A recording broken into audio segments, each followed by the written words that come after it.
Most men believe that influence requires force, that power demands noise, that leadership means commanding attention. I have observed something quite different in my years navigating the corridors of power and the battlefields of human ambition. The greatest influence operates in silence. The most dangerous power hides behind courtesy. The strongest leaders often appear the most accommodating. Today, I shall teach you the art of invisible influence, not the crude manipulation of the desperate, but the sophisticated persuasion of those who understand human nature at its deepest level. These are not tricks for the weak to exploit others, but tools for the capable to navigate a world where understanding psychology means the difference between success and failure. I have watched weak men rise while capable ones fall. Why? Because the weak understood one principle the capable ignored. People do not follow logic. They follow feeling. And the man who masters feeling without revealing his hand holds a weapon sharper than any blade. Asterisk, asterisk. Lesson 1. The mirror of agreement. Asterisk, asterisk. Let me tell you something most leaders never grasp. The fastest way to influence someone is not to oppose them, but to reflect them. I call this the mirror of agreement, and it has served me in negotiations with kings and conversations with common men alike. When someone expresses an opinion, the amateur rushes to correct them if they disagree. The master does something far more clever. He finds a grain of truth in their position and amplifies it, then guides that energy toward his desired outcome.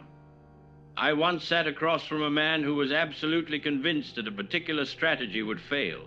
Rather than argue, I said, "You raise an excellent point about the risks involved. Your caution shows wisdom. That's precisely why we need someone with your careful judgment overseeing this approach." Within moments, he was not only supporting the strategy, but taking ownership of it. This is not deception. This is understanding that people need to feel heard before they can hear you. The mirror of agreement gives them that feeling, then redirects their energy rather than fighting it. Like a skilled fighter who uses his opponent's momentum against him, you transform resistance into cooperation. Most people exhaust themselves fighting battles that don't need to be fought. They waste precious energy proving they are right when they could be achieving what they want. The mirror shows people their best selves, and people will follow anyone who makes them feel like their best selves. Asterisk, asterisk, lesson 2. The architecture of assumption. Asterisk, asterisk. Power lies not in what you demand, but in what you assume. I have learned that the human mind has a peculiar weakness. It accepts as reality whatever is presented with sufficient confidence and casualness. When you want someone to do something, never ask if they will do it. Assume they already have decided to do it, and discuss only the details of how and when. This shifts the entire conversation from whether something will happen to how it will happen. I recall a situation where I needed a colleague to take on additional responsibilities. Instead of saying, "Would you be willing to handle this project?" I said, "When you begin working on this tomorrow, you'll want to focus first on these 3 elements." The assumption was embedded so naturally that he simply nodded and asked what resources he would need. This works because questioning an assumption requires more mental energy than accepting it. The human mind is remarkably lazy. It will take the path of least resistance, and that path usually involves agreeing with confident assumptions rather than challenging them. But here is a crucial element most people miss. Your assumptions must feel natural, not forced. They must align with what the person already wants to believe about themselves. If you assume someone is capable, responsible, and intelligent, they will often live up to that assumption rather than disappoint your confidence in them. The architecture of assumption builds a reality where your desired outcome becomes the natural, obvious choice. You are not pushing people toward a decision. You are creating a mental environment where that decision feels inevitable. Asterisk, asterisk. Lesson 3. The weight of silence. Asterisk, asterisk.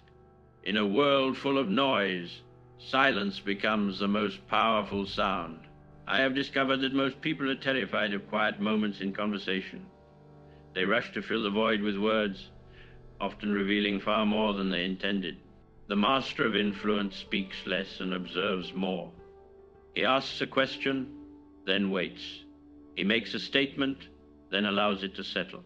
He creates space for others to convince themselves, which is far more effective than trying to convince them directly. Silence has another quality that few understand. It makes your words more valuable. When you speak rarely, people listen more carefully. When you pause before responding, your eventual response carries more weight. Scarcity creates value, and this applies to words as much as anything else. I have sat in rooms where men argued for hours, each trying to overpower the others with volume and frequency. Meanwhile, I remained quiet, observing, understanding their positions, their fears, their desires. When I finally spoke, the room fell silent. My words cut through the noise because they had weight behind them. But silence serves another purpose entirely. It forces others to reveal themselves. Ask someone a difficult question, then wait. Do not rush to fill the uncomfortable pause. Watch what they do with that space. Their discomfort will often drive them to share information they never intended to reveal. The weight of silence is not passive. It is active restraint. It requires discipline to hold your tongue when others are chattering. But that discipline pays dividends in influence and understanding that the chattering masses will never possess. Asterisk, asterisk. Lesson 4, the gift of problems. Asterisk, asterisk. Here is something that will sound backward until you understand it completely. The fastest way to make someone value you is not to solve their problems, but to help them discover problems they did not know they had. People take solutions for granted, but they remember the person who opened their eyes to a danger they could not see. When you point out a problem that matters to someone, you position yourself as someone who understands their world better than they do themselves. I learned this principle during countless strategic discussions. Rather than rushing in with answers, I would ask questions that revealed complications others had overlooked. Have you considered what happens if this timeline shifts? What would we do if our assumptions about their response prove incorrect? This approach accomplishes something remarkable. Instead of positioning yourself as someone trying to sell them something, you become someone trying to protect them from something. The dynamic shifts entirely. You are no longer pushing an agenda. You are sharing wisdom. But you must be careful here. The problems you identify must be real and relevant. If you manufacture concerns that do not matter, you will be seen as someone who creates unnecessary complications. The gift of problems only works when the problems are genuine and the person can see why they should care about them. When done correctly, this principle makes people seek your counsel rather than avoid it. They begin to see you as someone who thinks ahead, someone who sees around corners, someone whose perspective they need before making important decisions. Decisions. Asterisk, asterisk. Lesson 5. The currency of secrets. Asterisk, asterisk. I learned early in my career that information is the only currency that appreciates when you spend it wisely. But there is an art to this spending that separates the influential from the ignored. The secret lies not in what you know, but in how you reveal what you know. Most men hoard information like misers hoard gold, believing that keeping secrets makes them powerful. They are fools. The real power comes from strategic disclosure, from becoming the person others turn to when they need to understand what is truly happening. I have sat in rooms where crucial decisions hung in the balance, and I watched how the dynamics shifted based on who possessed certain knowledge and how they chose to use it. The man who blurted out everything he knew became irrelevant within minutes. The man who shared nothing became isolated and suspected.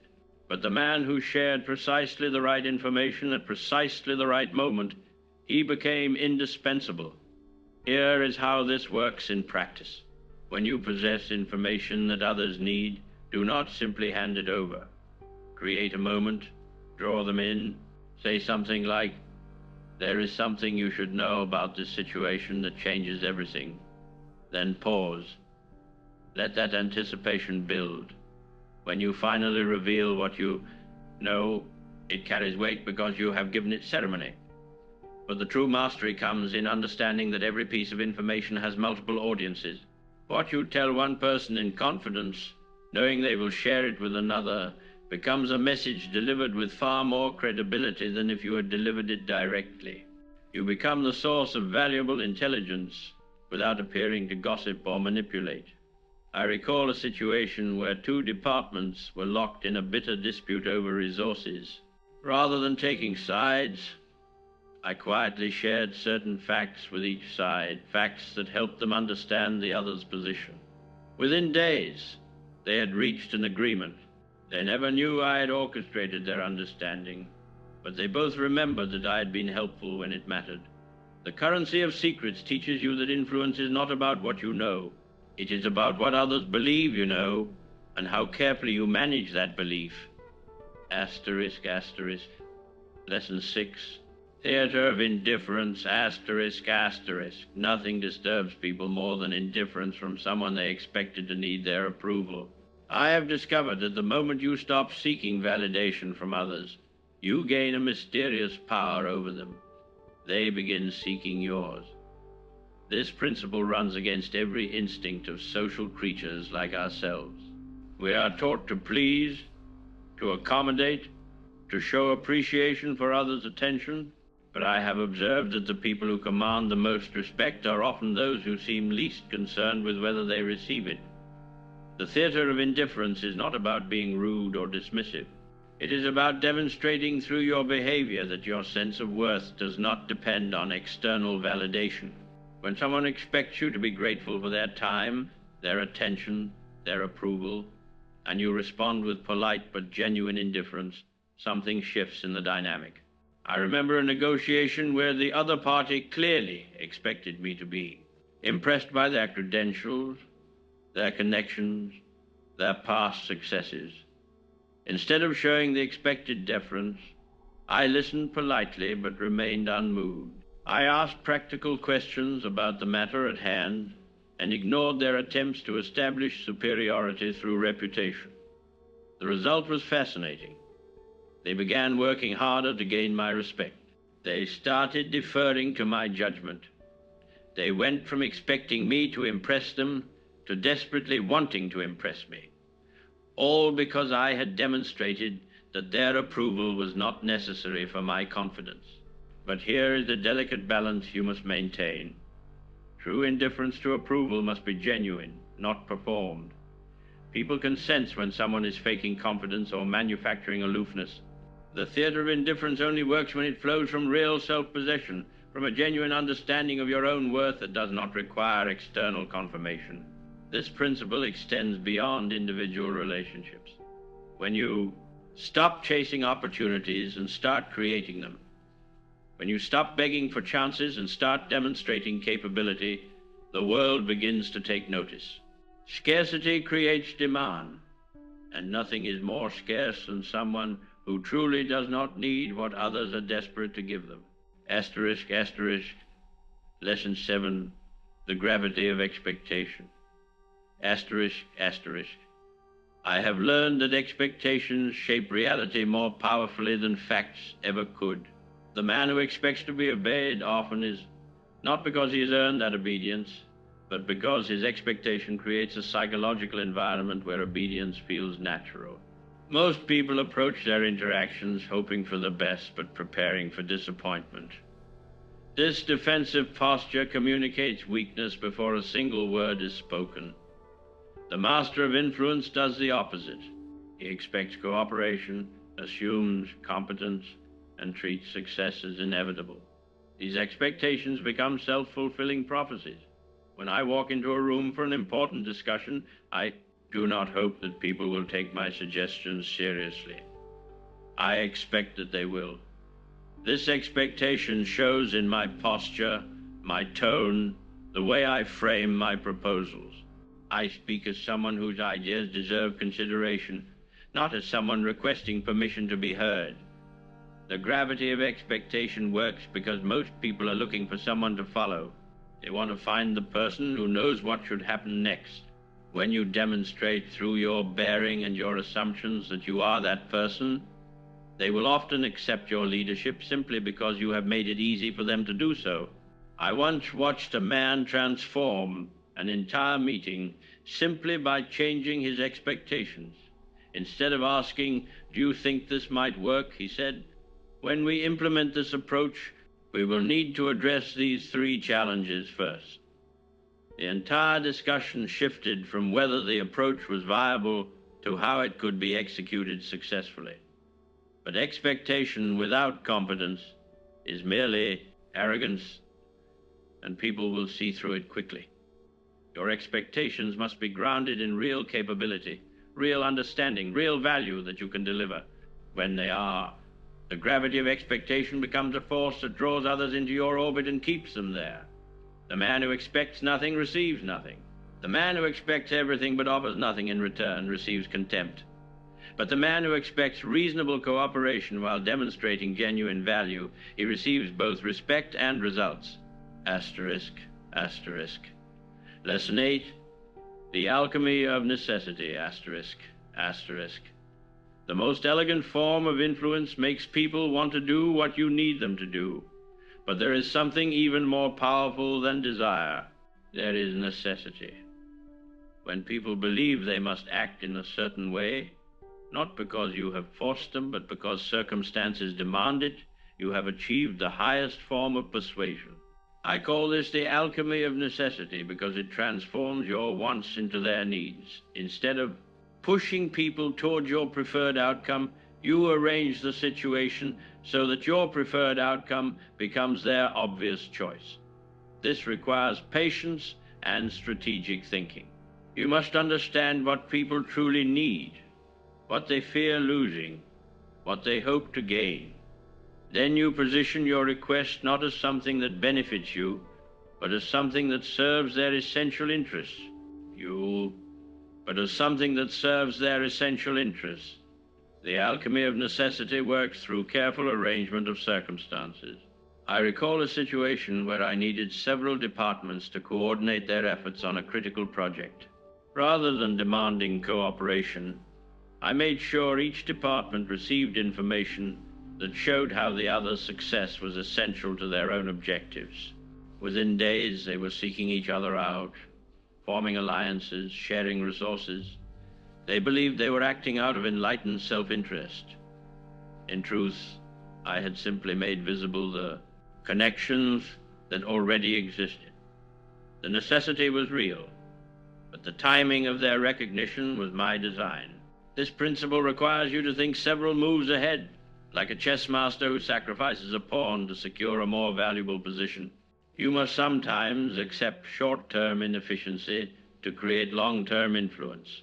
But when people believe they are choosing the path that serves them best, they walk that path with conviction no outside force could match. Asterisk, asterisk.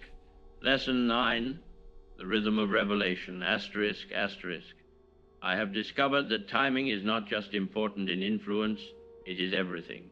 The same information delivered at different moments can produce entirely opposite results. The wise man does not simply know what to say. He knows precisely when to say it. Most people believe that having the right answer makes them powerful.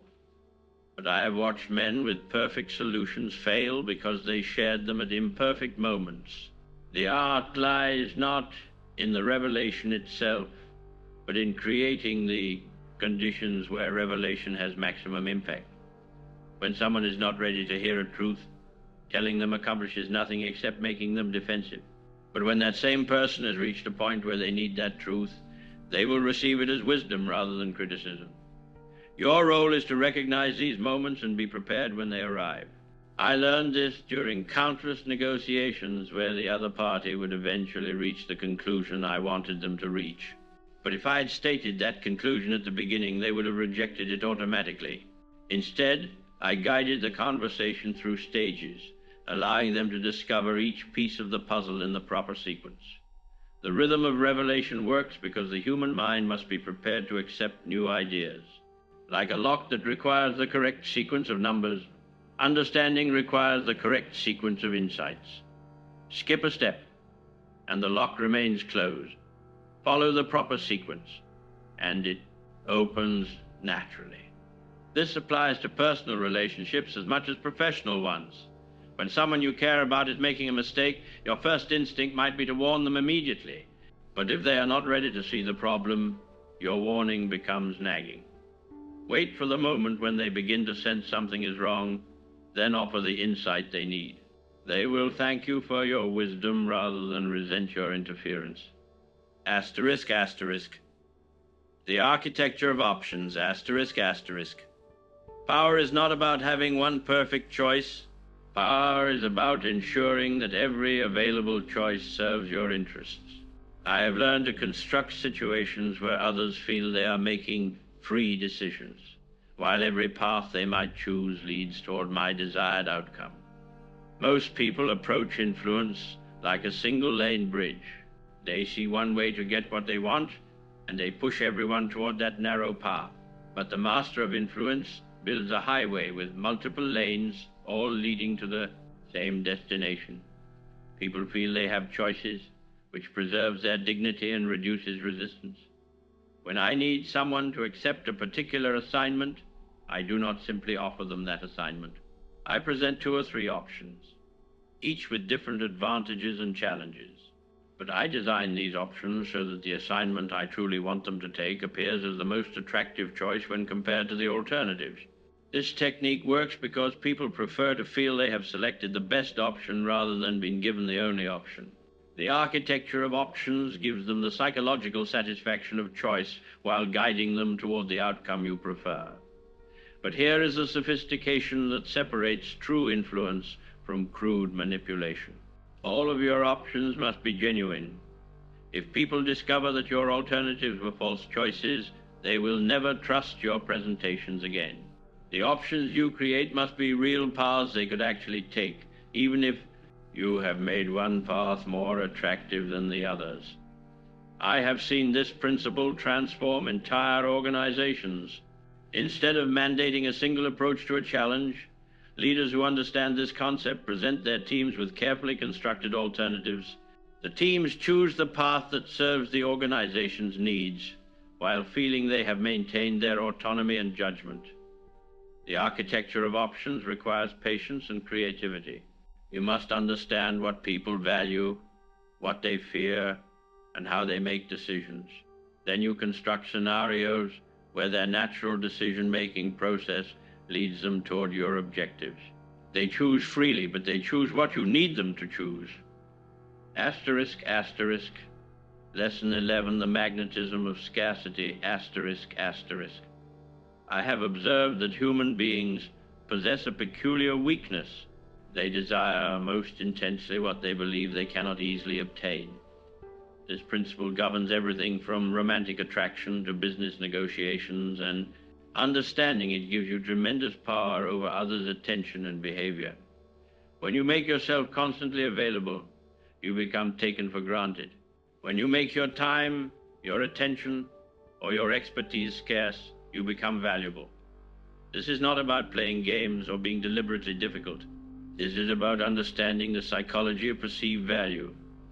I learned this lesson early when dealing with those who wanted my counsel. When I made myself available whenever they wished to speak, they treated our conversations as casual exchanges. But when my schedule became more restricted and they had to wait for opportunities to meet with me, those same conversations became precious to them. They prepared more carefully, listened more intently, and valued the outcomes more highly. The magnetism of scarcity operates on multiple levels. People assume that someone whose time is limited must be important. They conclude that someone who is selective about their commitments must have valuable alternatives. They believe that someone who cannot be easily accessed must possess something worth accessing. You now possess what most men will never understand. The tools I have shared with you are not mere techniques. They are the fundamental mechanisms by which power operates in every human interaction. The mirror of agreement, the architecture of assumption, the weight of silence, Each principle builds upon the others to create a system of influence that operates beneath conscious awareness. I have given you the ability to see what others cannot see, to understand what moves people when they themselves do not know what moves them. But with this knowledge comes responsibility. Use these tools to elevate yourself and those around you, not to diminish others for your own gain. The man who masters invisible influence becomes untouchable. He moves through the world with quiet confidence, shaping outcomes without force, achieving his objectives without conflict. This is true power. Not the crude dominance of the tyrant, but the elegant control of the strategist. Remember this above all else. Influence without character is mere manipulation. Influence guided by principle is leadership. The choice of which path you take will determine not just your success, but your legacy. Now go forth and wield these weapons of persuasion with wisdom.